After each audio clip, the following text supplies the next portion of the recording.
The Susan Brender Show is a radio show online broadcasted on YouTube across the United States and globally. The show features guests who speak about health, spirituality, entertainment, and a host of subjects to enlighten people across the nation. Listen to the show that empowers women and men alike and highlights those who have made a difference. I'm Susan Brender, and this is the Susan Brender Show. Today, my guest is Gus Castellanos, MD, a graduate of the University of Miami Miller School of Medicine. He practiced neurology and sleep medicine in Jupiter for 25 years. He has been practicing now this is important, mindfulness since 1998 and teaching mindfulness programs since 2009. There's so much more I could tell you about him, but I think that we'll include that in the interview. So I want to welcome Gus Castellanos to the Susan Brender Show, and welcome, Gus. Hi, Susan. Thank you. It's a pleasure to be here with you. Well, I have to say the same thing, but Gus, I want to talk a little bit about mindfulness.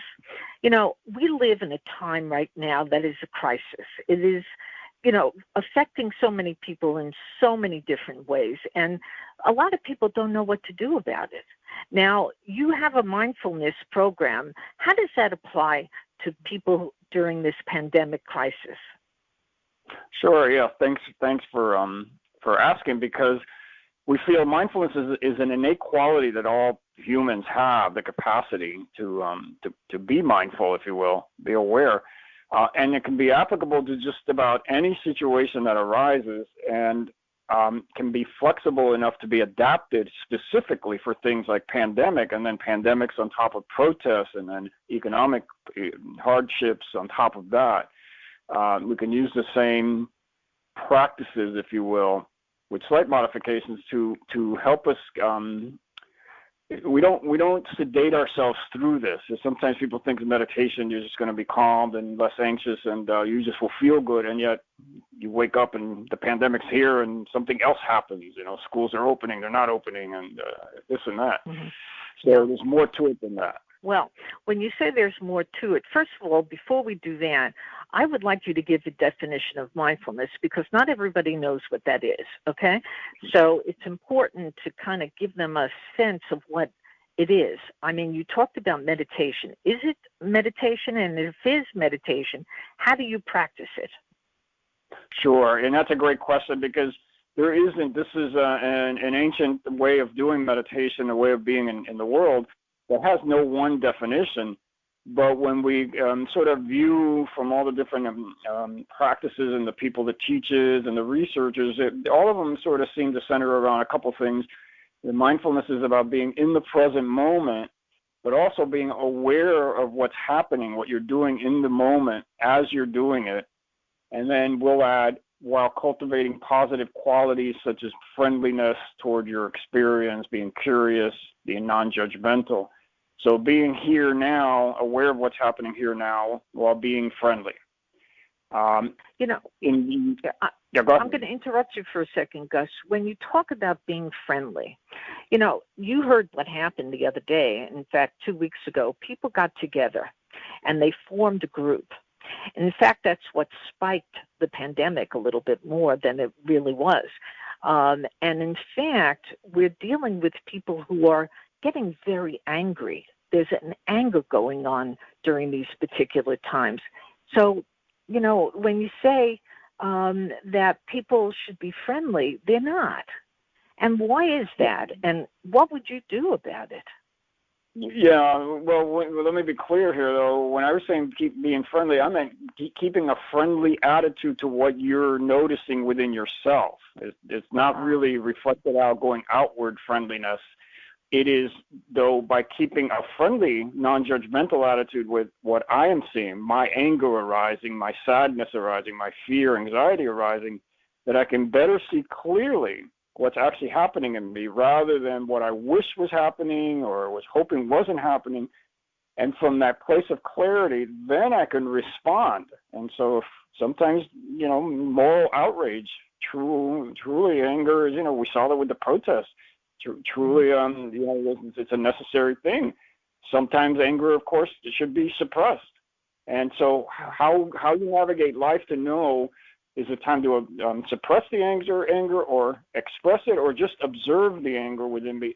This is where mindfulness can help you decide, help you see clearly when to do which way. So.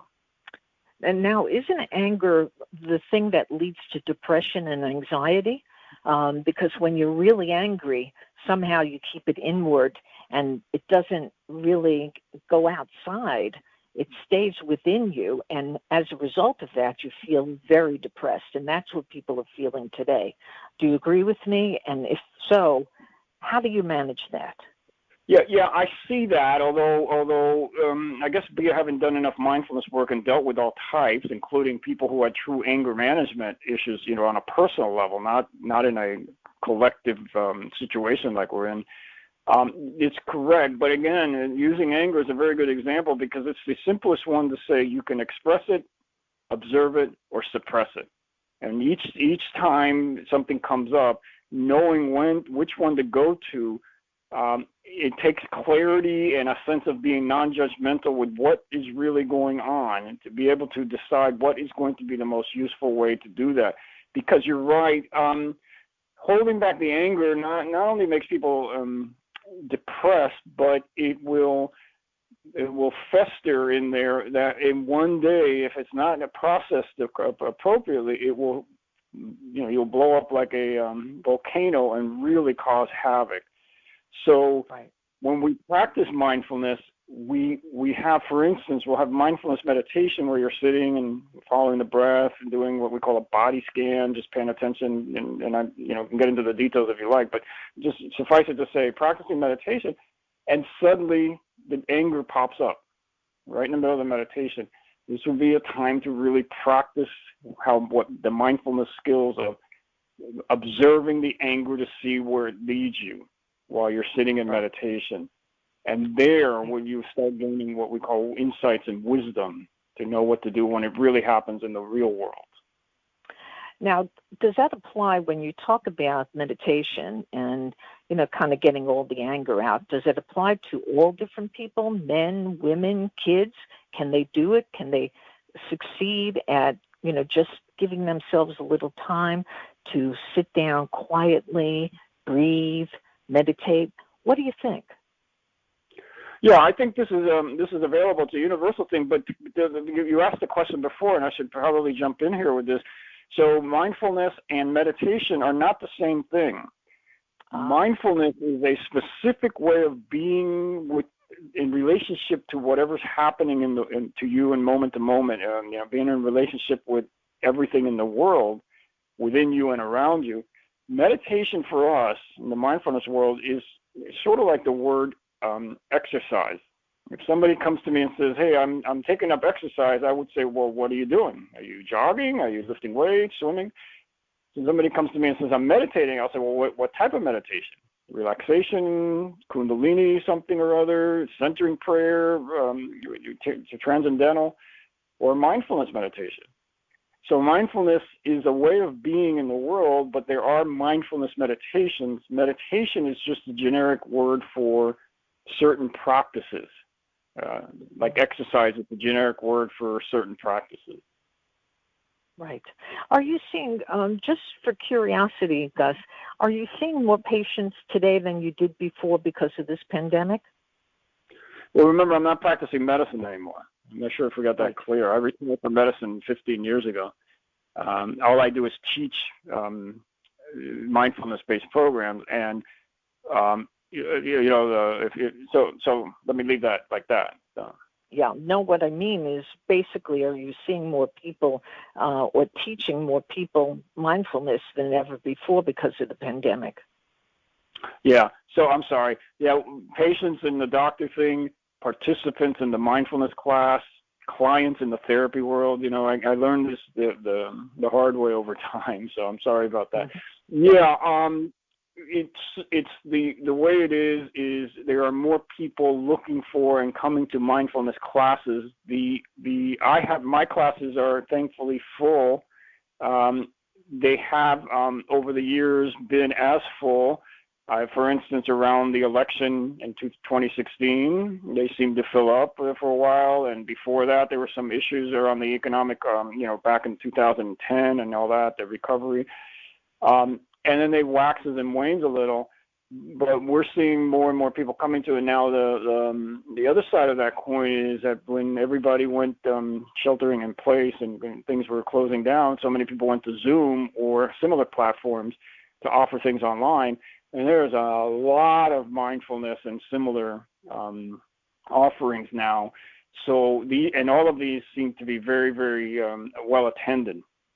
So lots of people coming to these types of practices, including mindfulness. That's an interesting point, Gus, because you're talking about doing everything digitally, and that is also an issue because it's isolating people more than ever. Now, I understand people feel scared and they feel like, if they get together with other people, it's going to cause them to get the virus. On the other hand, what is it like to be in front of a computer as opposed to being face-to-face? I would think that it would be better to be face-to-face, but I'm curious what you have to say about that. Well, in general, yeah, we're social beings with social brains, as we say. Our social engagement system is a primary brain and nervous system that is what is where we would say the feelings of well-being reside, as opposed to being a little bit nervous, a little bit irritable, or a little bit scared. So we have that tendency for sure. If physically being in contact by far is the ideal way to doing this, especially with healthy people around you. But now we've getting presented this, and so it becomes a dilemma, and that dilemma has caused a lot of not only confusion, but within the conflict within any individual. Should I go out? I need to fulfill this social engagement side of me, or do I need to protect myself? And that causes that little bit of internal stressing. So the platforms that are available online satisfy that need to some extent. My classes, just for instance, are 8-week classes with the same group meeting once a week for 8 weeks. And what happens is once they get used to each other after the first few weeks, and they're all over the world, by the way, they're not like all down the street. We also have, so I have about 20, 25 people in a class. We have these small breakout rooms of 3 or 4 at a time, which is private. So in a everyday class before, when we were in a live class, you would have 25 people in a room, and then we would break them up into 4 or 5, small groups. But they were around each other, and they can kind of hear each other, and I can sort of walk around and, eavesdrop if I had to. Here, these people go in these little rooms by themselves, and I've only been doing this for 4 months now, but boy, I'm getting a lot of feedback that people really like that. These little small groups with strangers they don't know that are coming together with the common intention to do something healthy, like practice mindfulness and meditation, and they just get to know each other. So it's satisfying some of that impulse for social connection, for sure. So, yeah, it's a trade-off, absolutely. Okay, that's interesting, very, very interesting, because one of the things that I thought causes isolation is this digital world that we live in, and especially now with the pandemic. But nevertheless, it sounds great. And what I want to jump forward to is that you're also a person who tries to or encourages people to sleep more. Now, I've talked about stress, or we didn't actually, but let's talk about stress. People are stressed out today, and when you have stress, it's very difficult to sleep. Well, how do you encourage people? How do you get them to really spend more time on a soft pillow, in a bed, feeling comfortable and, getting through an 8-hour night? Is there a technique that you use to get people to sleep better?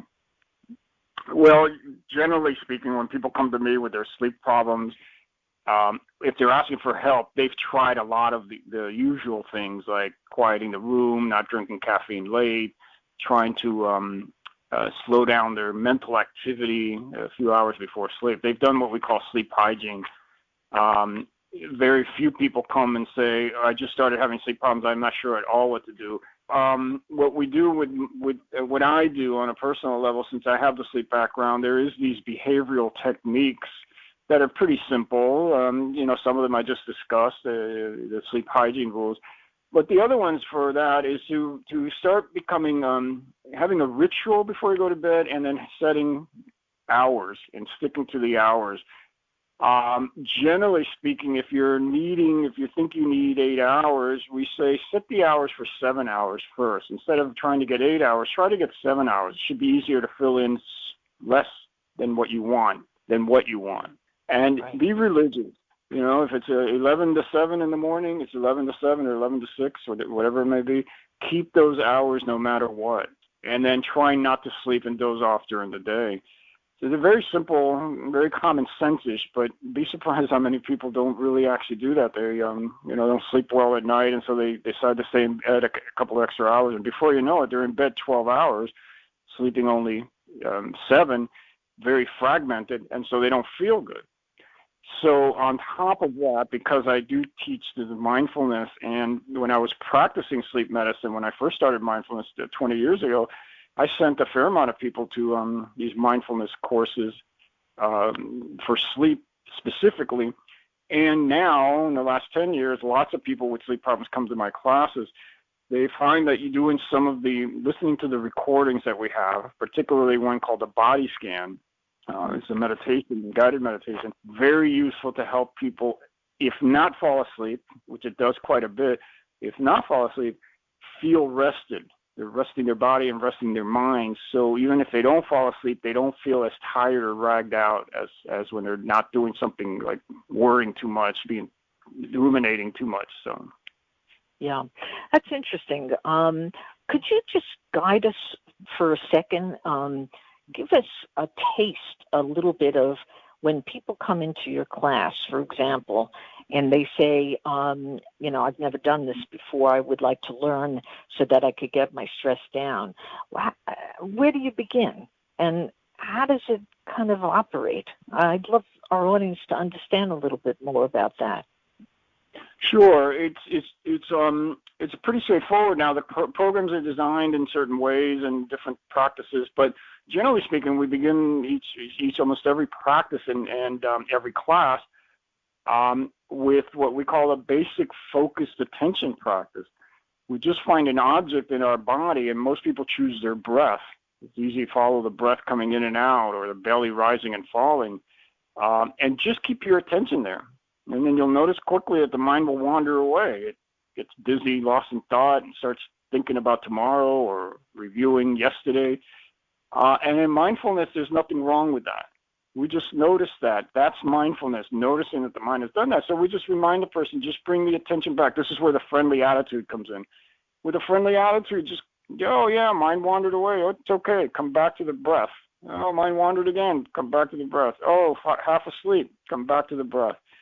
You can't fail at it. Those moments of returning, this is the power of mindfulness, is where you start getting the insight and the clarity of what actually the mind is doing. So the focusing is important, but just as important, if not more so, is the noticing when the mind's going away and that sort of non-judgmental, friendly attitude of bringing it back. And that's all we do. Even me explaining it sounds more complicated than it is, but it's just that simple. Wow, that's interesting. I'm interested also in how you put together all kinds of programs. Do you have tapes, CDs? Have you written a book? How do you explain to people if they want to just do it by themselves? Yeah, so that's a good point. So my recordings, yes, it's guided meditation. You can certainly, so here's the guided focus on your breath practice. Is focus on the breath, mind wanders, bring it back. That's just really pretty much what goes on for 10, 12, 15 minutes. You can learn that pretty quickly on your own. So guided practices are good. Most people really need them at first. I needed them for 7, 8 years, by the way. But eventually you can wean that off because you want it to be able to do this whenever you really need to. You can drop into your breath, your body, when you're having a heated moment, when you go through those anxiety attacks. If you have to sleep somewhere where you can't get to the recording, you want to do something, you have that simple practice to do. So while these things are all on my website, my practices, there's many of them out there on the internet for legitimate and good teachers. You'll start feeling that it isn't that complicated, so hard to do. You can do this on your own, and that way you can adapt it to your own life. When do I really need to be doing this? We recommend doing something every day or at least regularly, 3 or 4 times a week, and then whenever you need to, use them as a tool. So, yeah. Well, I always say to my guest, let's get the last word. Something that you really think you want to leave people with. We're almost at the end of the show, and I would love for people to get a little bit of more of your wisdom, if you will. So, last word, if you will. Sure. Thank you. My feeling is that this time, we're in an unprecedented time. I don't have to rehash all that for most people. We don't know what's going on. This uncertainty is really affecting people more than maybe sometimes the anxiety or fear. But learning to live and even thrive in the uncertainty is one of the qualities that we cultivate while we're doing mindfulness and similar practices, and knowing that this is okay. If you taking the bigger picture view of this is maybe, if you want, an adjustment in the way things were going in one direction, they needed to be adjusted in another direction, and we're learning a lot so that in the future we'll be able to be, we'll have grown and evolved through all of this. Not only mindfulness, but all the different work I do, it gives me that broader view of what's going on, so I don't get too hung up here now and worrying on, especially on a day-to-day basis, what's happening next. That's where really the struggle and the depression comes in. So keeping the bigger view and just being okay with uncertainty. There you go. Now, if people want to get in touch with you, Gus, how do they do that? Sure, and I'm happy to take it. This is all I do. Now that I've gone online, by the way, I don't drive around South Florida like I was doing before, so it's cut off I got freed up like 10 to 12 hours a week. So I welcome calls and emails. My email address is very simple. It's Gus, G-U-S, at 18mind.com. That's the number 18, mind, like mindfulness, 18mind.com. But you can also contact me through my webpage, which is innerinmate.com. Well, my guest today has been Gus Castellanos, who is a very, very, very special man. He really gets you to think a little bit, and he gets you to kind of calm down during this very, very sad, and I don't know what else to call it, Gus. What would you call it, a sad time? What would you refer to this as?